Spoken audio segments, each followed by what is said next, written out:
Hey everybody, it's Mike from the Mike Wagner Show, powered by Sonic Web Studios, brought to you by our official sponsor of the Mike Wagner Show, international warring author Mia Wilson's Missing, available on Amazon and paperback and ebook. Coming soon, Missing 2, Double the Suspense, Double the Fun. Check it out on Amazon. Also brought to you by a sweet psalmist by Serena Wagner, based on the life of David, including 30 Squids of Pings, King David Psalms, and more. Amazon.com, keyword sweet psalmist Serena Wagner, and check out the Mike Wagner Show at the MikeWagnerShow.com, 40 podcast platforms, 100 countries worldwide. We're here with an amazing gentleman who's an author and former MIT provo and jazz musician, plays a trombone, lives in the Boston area, born in Philadelphia. He's also a theoretical linguist and more. He's an author of numerous books and scientific publications and editor-in-chief of the journal Linguistic Inquiry. We'll talk more about that. He has a book out there which takes on Leonard Bernstein seriously, exploring the way repetition works in the sister arts of music. Find more about that.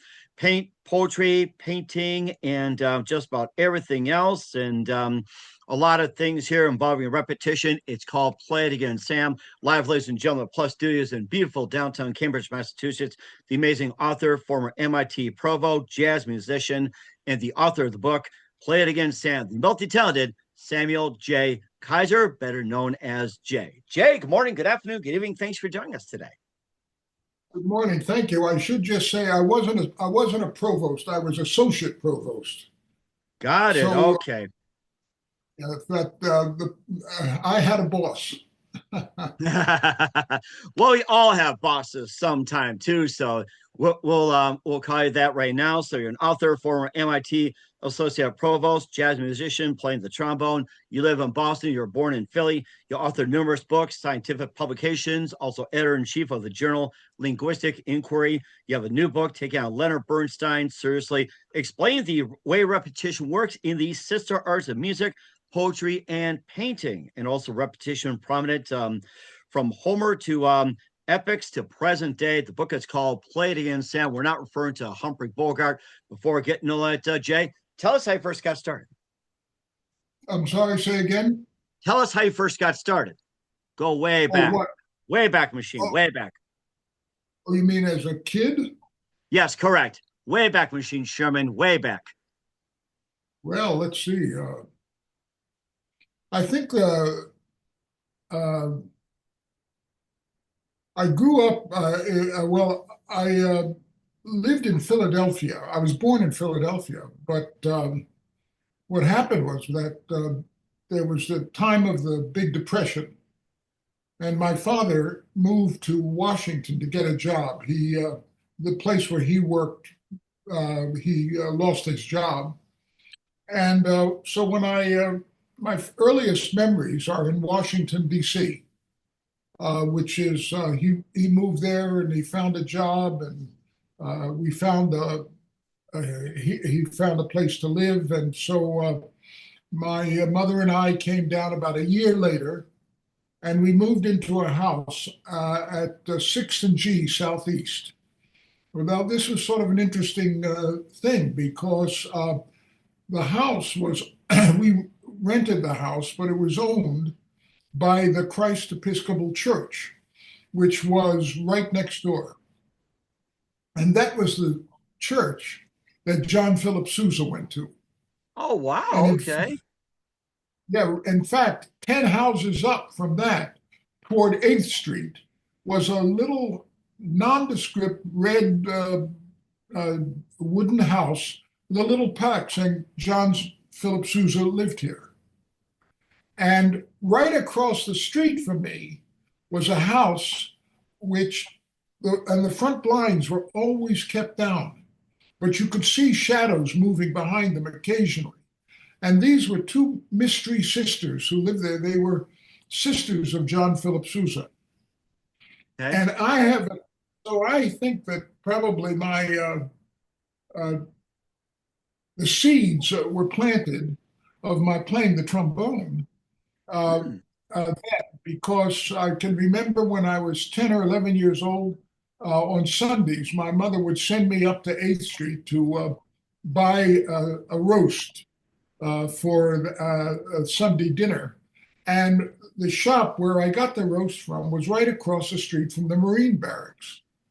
And I used to go across the street after I bought the roast and listen to the Marine Band because they played there when they were parading, doing what they called the parade for the commandant.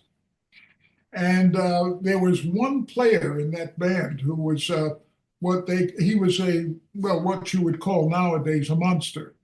He was just a great, great player. His name was nobody ever, I think, unless you're a trombone player, and even then you have to be sort of interested in this sort of thing.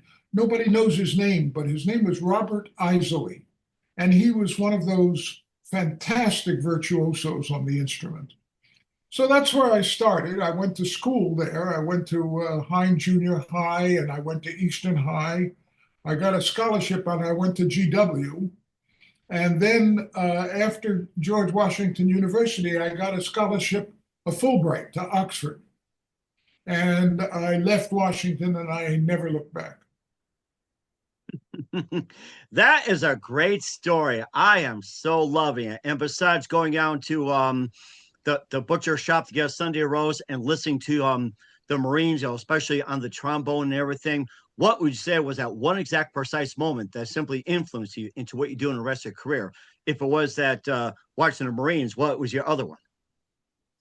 Well, I think that what happened was that when I first went to college, I went into college thinking that I wanted to be a lawyer.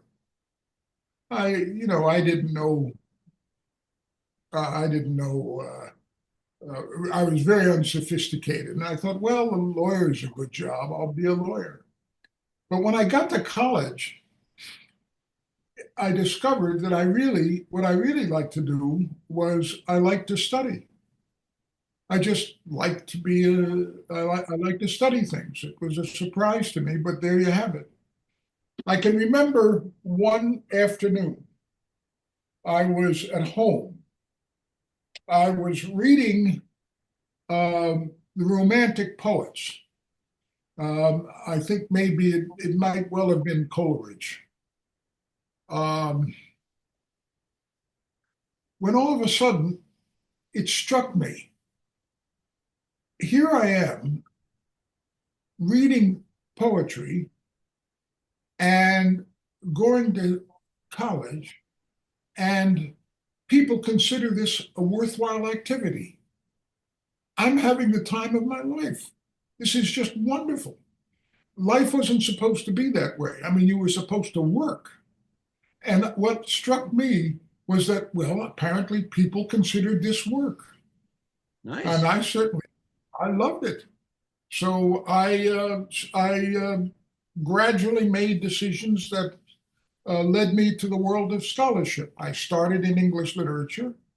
And then when I got my Fulbright and I went to Oxford, I studied Old and Middle English philology. I read Beowulf in the original, for example. In fact, one of the teachers that I had was J.R.R. Tolkien. Oh my I, goodness, a teacher over there? Amazing. yes, I was there during his last year. I took two. I went to a lecture series of his, and I saw a side of Tolkien that most people were not privileged to see. I can tell you a little bit about that if you like. Sure, go Yeah, ahead. We love it. I love his books too, by the way. I love it. oh yeah, well, Tolkien was a genius. Anyway, I actually at one point I met him outside of what they called schools after his lecture, and we started to talk. I told him how I thought about the lecture, which was very highly, and we went to a pub and had a beer together. And Nice. about I don't know, about 10 years ago, I did a series of commentaries for NPR, and Okay. if you look it up, you can Google having a beer with J.R.R. Tolkien, and I wrote a commentary about how that went. The part of Tolkien that I was going to say is that most people know him as the author of the Fellowship of the Rings, Hmm. but he was a great um, um, philologist. He understood a philologist basically means somebody who studies older languages, languages which are no longer spoken, for example, and studies the phonology, the morphology, the syntax of it, and also the literature. And the two lectures that I attended, one of them was on an Old English poem called The Exodus. And it's about the exodus of the Jews out of Egypt. And his translation of the poem was better than the poem. Nice. I mean, you read the poem in the Old English and it's a good poem, but he translated it, it became a great poem. And that was just wonderful. I mean, he was like one of his wizards. He was just an amazing man, very nice man. So then I went from there, I went to Yale. The point was that since I loved to study, I tried to stay in school as long as I possibly could. Uh, Nice. I could avoid work. And I managed. I know some people that do that. I mean, you're one of them many. It's okay. Well, I managed to do that until I was 27 when I got a PhD. I ran out of degrees. There wasn't anything I could do. I had to get a job. And as it happened, they were looking for somebody with just my background at MIT. And I went up to MIT and I met Noam Chomsky and Morris Halley, two of the giants of linguistics. And that was pretty much it. That's how I got into the field. That is rather interesting too. And I was going to mention as well too. Besides J.R.R. Tolkien, that you mentioned that being a professor and everything. Who are some other favorite authors and writers growing up, and especially your favorite books growing up? I'm sorry, say again. I said, who are some of your other favorite authors and writers growing up? Oh, from my favorite writers and authors? Correct. Yes. Okay, well, I don't think you can see it from where you are, but I have on my bookshelf in the back there, I have four busts of my four heroes. One of them, and I have them turned in just such a way so that when I wake up in the morning, we make eye contact. I unfortunately, you see, this is my study, but I also sleep here. The reason is that um, my wife and I have to sleep in separate uh, rooms because I had a catastrophic spinal cord injury Oh, um, 11 years ago, and I have to have a hospital bed. And so I sleep in this hospital bed, and I have to lift the head of the bed up. And so I have it lifted up just so that when my eyes open in the morning, I'm looking at Leo Tolstoy, author of The Brothers Karamazov, The Idiot. Um, no, excuse me, I've got the wrong one. I'm thinking of the wrong author. The author, Leo Tolstoy, the author of War and Peace. yes. I was Uh, just going to say that, but that's okay though. yeah, no, War and Peace is the one that really struck me. I think next to Tolstoy is Miguel de Cervantes, author of Don Quixote. Nice. Next to him is Duke Ellington, Oh and my next to gosh, Duke, as an author? Wow.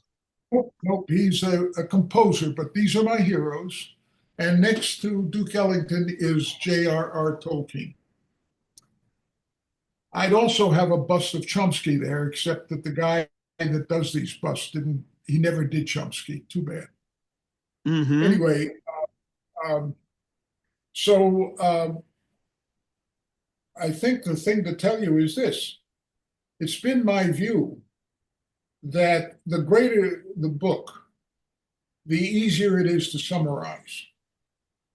And these War and Peace and Don Quixote are in my mind, two of the great novels of the West. I would add a third, and that is Remembrances, à la recherche de temps perdu, In Search of Lost Time. Uh,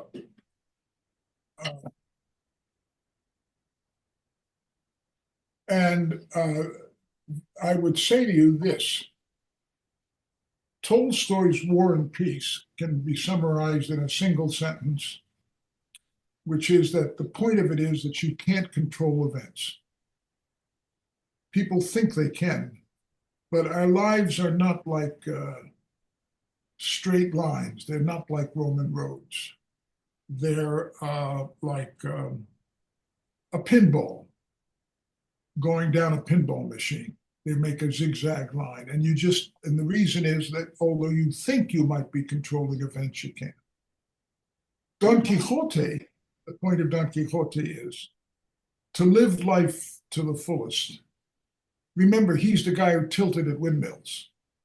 He actually thought he was a knight, and he went and dressed himself as a knight. He had a companion called Sancho Panza, and they went out into the world to fight to achieve the impossible dream. There was that wonderful musical. I remember that, yes.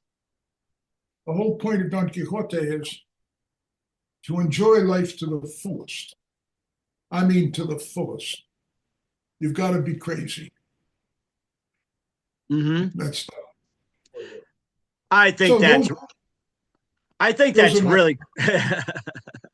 I think that's really great. I'll have to start picking up those two books after we're done. You talked about starting up at MIT. We'll talk about one of your books, including the Men's a Mania. We'll talk more about that with Samuel J. Kaiser. But first, listen to the Mike Wagner Show at the MikeWagnerShow.com, powered by SoundCloud Studios.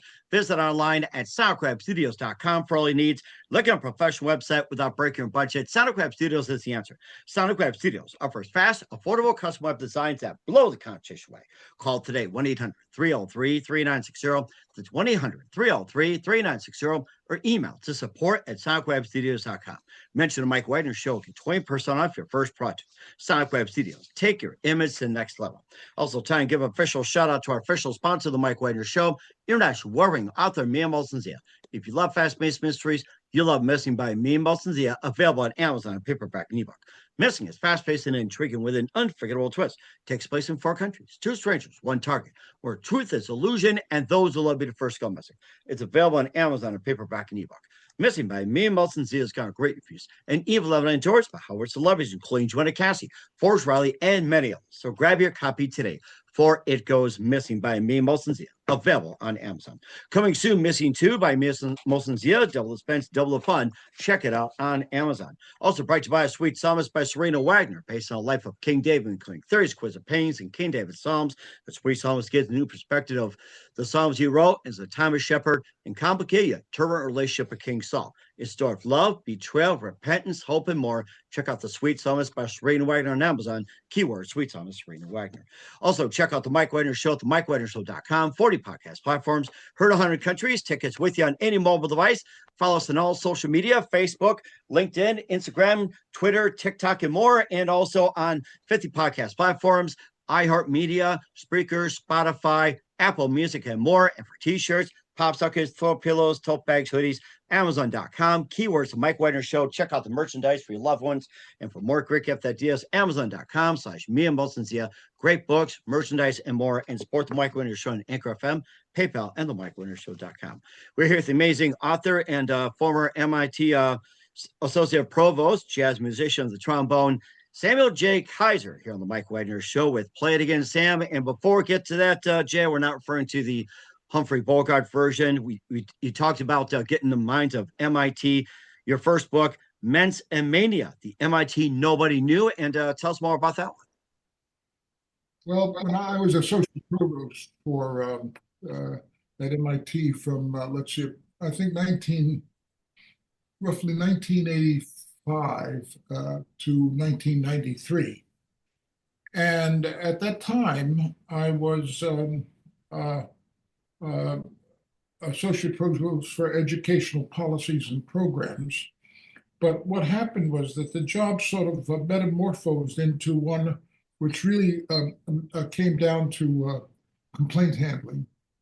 Um, and I became involved in some issues that are very were difficult issues to handle in any university. Sexual harassment was one. And another issue was, of course, student protest. And I experienced, I was sort of my professional life as an associate provost, I was in the heart of dealing with what I would generally say is alternative dispute resolution. And so at the end of about 8 years, 9 years in that job, I decided that I'd had enough, that I wanted to stop. And I wrote a book about my experiences. And in that book, I tried to be as honest as I could about the culture of university. And I think it's very important now because, because of the Israeli-Palestinian conflict, that protest showed up on campuses. And it's had a drastic effect on American education now, with the many of our major universities being under attack. And I tried to give in that book an account of how hard it is to run a university. It's not like anything. It's not like a business, and it's not like a government. And it's the business plan is non-sustainable. You depend, as Kumi Capote wrote for the line for one of his characters, you depend on the kindness of strangers in order to survive. And I'm really quite worried, because I don't think people understand how hard it is to run a university. What universities are good at is making contributions to knowledge. Mm-hmm. But if you play different games, like referee a fight, that's not what they're good at. They're not trained for that. What they're trained for is to push back the walls of ignorance. And that's been a force for tremendous good in the United States. I mean, if you think about all of the amazing things that universities have made possible, artificial intelligence, the whole understanding of how the genome works, the coding of the human genome, these are monumental achievements. Now we're working on quantum mechanics. And to attack a university is really like chewing off your right arm. It's just for no good reason at all. Mm-hmm. And I think that's something to bring up. You brought the other side MIT out and everything else, and plus you had a couple other books. I Married a Travel Junkie, and also Raising the Dead, the Pond God, and other stories. And tell us more about that. The Pond God, I like that one. So. Well, I once attended a lecture at the Museum of Fine Art with my wife. And the lecture was about the famous medieval etcher who went by the name of E. That was just his name, the letter E. And after a while, in the middle of the lecture, I was getting fidgety, because it was not that good a lecture, and I was getting a little bored. And my wife could tell that I was getting bored, and so what she did was she shoved a notebook and a pencil in front of me and said, "Write something." And so I started to write a story. and it ended up, I liked what I wrote. Uh, and what had come into my mind was the hantavirus. Now, do you know about the hantavirus? No, but I'd like to hear more about it there, or we should. Yeah, well, you might remember that, maybe 20 years ago, uh, the Navajo around Albuquerque and Santa Fe were dying of a mysterious disease. And nobody knew why they were dying. They would just suddenly be taken very ill and die. And a reporter from Cambridge, I think he worked for the Globe, was sent out to cover the story. And he spoke to a Navajo wise man, a shaman. Mm-hmm. He asked the shaman, he said to the shaman, "What do you think is happening?" And the shaman said that his people, in his view, had lost their way, that they had their mission in life was to protect as guardians the earth. And they had lost their way in doing that, and they had become dissolute and discouraged. And that was what he said, but that's not how he said it. What he said, in fact, to the reporter was, "I've seen a god on the horizon." And that's what when the reporter made further inquiry, he found out that that's what it meant. That was a sign of that his people were in trouble and that they had given up their mission on Earth, which was to guard the Earth, Mm-hmm. to treat it as a sacred object to be nourished and nurtured and not destroyed. Well, that line, "I saw a god on the horizon," really appealed to me. And so I decided to write, and that one first story that I wrote when my wife gave me that book and that pencil was about a god on the horizon. And these stories, in The Pond God and other stories, are stories about gods who walked the face of the earth before people were here. Mm. Each story is 200 lines long. And none of the stories, every one of the stories contains a mention of a god on the horizon. And that was the form that I did. And so I put these together. I don't know, I wrote maybe 35 of these stories. I'll tell you one so it'll give you an idea. And then a funny thing happened. I knew I met a man who had gone to MIT. He was a chemist, but he studied chemistry. But in the last, when he graduated, he spent the the first 9 years of his life as a wrestler, professional wrestler. Okay. He was known as Killer Goodman. And I met him, and he was. I was giving a lecture in Florida, and he happened to be at this institute where I was lecturing, and we met, and I liked him instantly.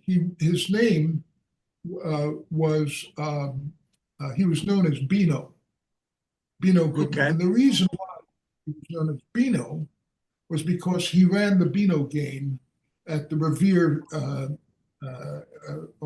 the Revere Beach, where there were these arcades at the time, Uh-huh. and Beano had a granddaughter, and her granddaughter was taking a seminar in New York City in publishing. And you remember I said to you earlier that this is what life is like. It's like a pinball. And Mm-hmm. so the story, which is which is basically the pinball whose label was The Pawn God and Other Stories.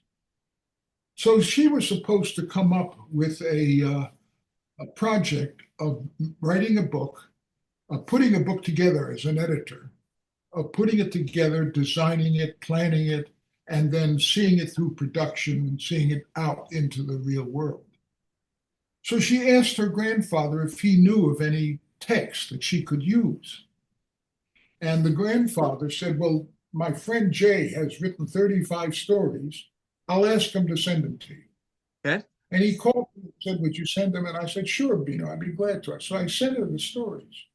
And she did her thing in the seminar. What's interesting was when she showed the poems to the leader of the seminar, the leader said, no, these are not good. These are not poems. These don't work. You've got to get something else. She said, no, I want to do these. I like these. And she argued with the teacher, and the teacher finally gave in. She could have given up, but she didn't. And so she put the book together. And then at the end of this seminar, what happened was they brought in professionals from the publishing business. And then what you were supposed to do was to give them your spiel with the book in hand. Okay. And she did that. And one of the professionals said to her, who wrote these? And she said, well, I don't know. He's a friend of my father's. And he said, well, are they published? And she said, well, I don't think so. And he said, well, I want to publish them. Nice.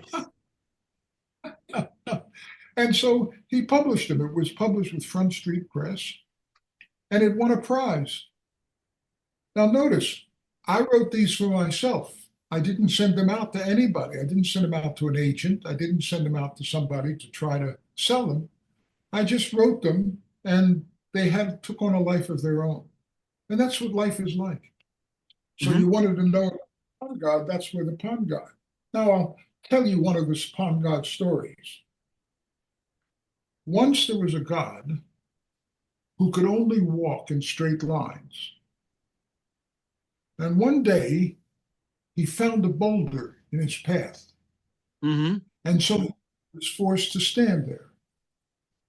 Another god came along and said, why are you standing in front of that boulder? But the god was ashamed to tell him that he could only walk in straight lines. So he said, once there was a god who died and turned into stone, and I am standing here and I am I'm giving my respect to this departed god. And so the other god said, well, let me join you. And the two of them stood there until both of them turned to stone. And then the story ends with my saying, and that is how two people can share a fate that only one deserves. And that's what the stories are like. And I think that's really great as well too. Some repetition, everything like that. Well, speaking of repetition, we have the book Play It Again, Sam. We'll talk more about that with Samuel J. Kaiser. You listen to the Mike Wagner Show at the MikeWagnerShow.com, powered by SoundCloud Studios, brought to you by official sponsor of the Mike Wagner Show, international warring author Me and Molson's Missing, The Sweet Psalmist by Serena Wagner, based on the life of David, 30 exquisite paintings and King David Psalms, The Sweet Psalmist, Amazon.com, keyword Sweet Psalmist Serena Wagner. We'll be back with the multi-talented Samuel J. Kaiser. I'll play it again, Sam, after this time. We're back with author Samuel J. Kaiser here on the Mike Wagner Show. Play it again, Sam. We talked about a couple of his books, being a jazz musician, former MIT associate provost, and everything else. Play it again, Sam. This one uses repetition, and you just take Leonard Bernstein very seriously, exploring how it works. And tell us more about that. And why Leonard Bernstein? Well, Bernstein gave a series of lectures at Harvard. And those lectures were called the Norton Lectures. Very famous people gave those lectures. Stravinsky gave a set of lectures, for example, in the same series. Bernstein's lectures were actually, not only were they videotaped, but they were also published in a book called The Unanswered Question. And in that one of the lectures. He said that he thought that the reason why there had been so little progress made in music theory was because theorists have not paid attention to the role of repetition in music. And I thought that that was a very interesting comment. And it's one of those comments that sort of rolls around in the back of your mind. I mean, it's always there and you think it's important, but you don't really focus on it. And then one day, a friend of mine brought to my attention an experiment that was done by a woman by the name of Elizabeth Helmuth Margulis. She's a musicologist at Princeton University. Mm-hmm. She did a very interesting experiment, and this will, I think, give you the heart of the matter. Okay. She took the work of two famous atonal composers, Elliott Carter and Luciano Berio, and she doctored them. Oh, And the wow. Okay. way she doctored them was that she took the brute force cut and paste function of a computer, Uh-huh. copied a section of the music, and placed it elsewhere, farther Okay. down the line. So if you can imagine, let's say the music is composed of, let's say, 5 segments, 1, 2, 3, 4, and 5.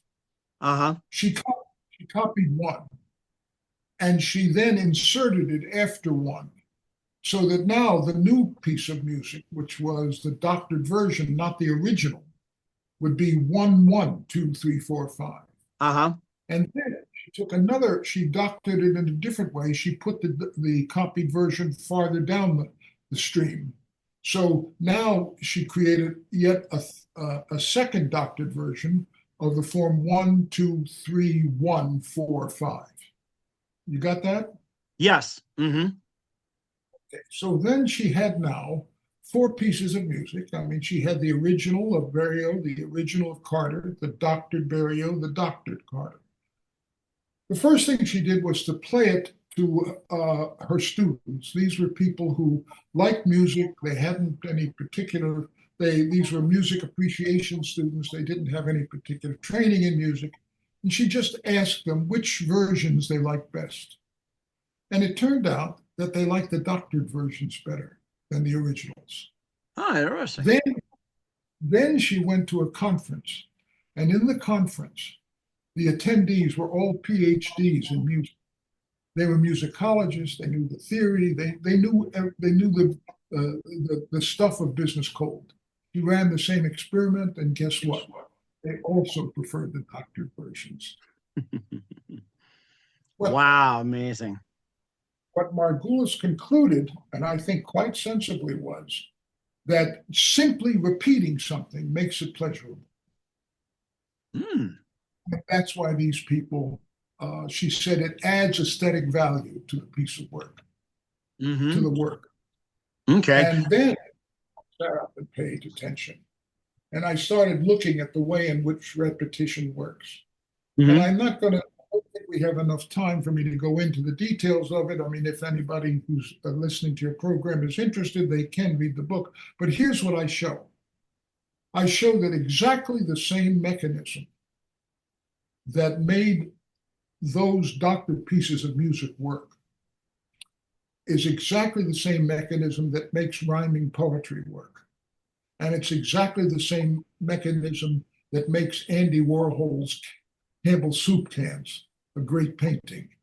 And it's why it shows why the photographs of Ronnie Horn, for example, or Lee Friedlander, some of those work. And that's basically what my book is about. You don't know it when you see these things, but these things are using repetition subliminally. And that's appealing to your mental hardware, which is designed to find repetition. And when you find it, you get a jolt of pleasure. Now, you might say, why should that be the case? Well, that's because repetition, that kind of repetition, was built into our mechanism by, in my opinion, by the processes of evolution, because it's what makes a baby bond to its mother's face. The repeated, the repeated viewing of the child, of the infant, of a face, causes mere exposure, causes the child to bond with the face. And what is and what that well, the reason why that's important is because the child has to know that when it's in the environment of that face, it's in a safe environment. And so nature, in order to uh, sort of enhance that relationship, use pleasure. It's not the only thing that nature uses pleasure for. For example, sex is driven by pleasure, same sort of thing. And what I propose in the book is that artists co-opted that relationship between repetition and pleasure when they constructed works of art. Hmm, that is interesting. And of course, it goes from like Homer to epics to the present day. I mean, you hit upon some really good stuff. We do want people to read more of the book, not give it away. And where can we find all your books at, including Play It Again, Sam? Well, that's really nice of you. Did you ask me a question? Yeah, where can we find your books at, including Play It Again, Sam? Oh, well, I think your best bet is to just go on the internet. Just search out Kaiser in the title. The MIT Press is the press that published Play It Again, Sam, Front Street Press, but nobody will remember that. Just Google the titles and my name, and if I'm lucky and if you're lucky, you'll find it. And what is the websites, Jay? I don't have one. Not yet. Okay, so just find it on Amazon or Barnes and Noble or any of your favorites as well. So we'll have everybody check it out. We're here with the multi-talented Samuel J. Kaiser of Play It Again, Sam, and more here on the Mike Wagner Show. Jay, it's been great as well too. Would love to have you back and love to hear more of your stories. And what else can we expect from you in 2025 and beyond? Well, since you asked, I just some time ago I wrote a body of poetry, which again, this is the pinball hypothesis. I've written them, but I never sent them out. I just wrote them because I like to write them. Mm-hmm. And I met, I think it must be 15 years ago. I met a young man in Bhutan. My wife and I were visiting Bhutan. And we met this young man who was a composer and a pianist. And about 2 years ago, he called me and he said, Jay, do you have any of your poems? I'd like to see them. I said, well, I do have 22, a batch of them that I can show you. Actually, it was more than that. And I sent them to him. He wrote me and he says, I love these. I want to set them to music. Nice. He recently did just that. And they were just recently published. The title of that is called The World is Filled with Empty Places. It just came out. Okay. And what really blew me away was, you know about ASCAP? Yes. Okay, so ASCAP, every week they put out a playlist of recommended titles. Okay. Darned if they didn't take a track from Peter Stevens. He's the composer, and my poems, and listed as one of the tracks that they were recommending, along with tunes by rock groups. I thought that was great. So that's what I think the coming year will. I will continue to practice my horn. I do that every night, actually. And I don't know. I've written a couple of tunes. Maybe I'll write some more. I don't know. We'll see. Depends Okay, on which way. Right. We'll certainly Depends be on looking forward to that. And who do you consider biggest influence in your career? my biggest influence in what? In your career. Well, I think it has to be Morris Halley and Noam Chomsky. Okay. And what is the best advice you can give to anybody at this point? Uh, Hunker down. I like that. And I think that's well said too. Here with the multi-talented Samuel J. Kaiser of Play It Again, Sam here on the Mike Wagner Show. Jay, very big thank you for your time. You've been absolutely fantastic. Learned a lot. Looking forward to having you soon.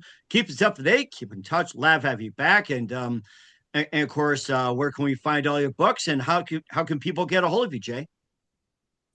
Well, I guess my I mean just you can find me on Facebook. I'm on Facebook. That's a good way. Okay. I will certainly check that out. Once again, Jay, a very big thank you for your time. You've been absolutely amazing. Looking forward to it soon. Keep us up to date. Keep in touch. Love have you back. We wish all the best. And Jay, you definitely have a great future ahead. Thank you so much, Mike. It's really been great talking to you, and I appreciate you giving me your time.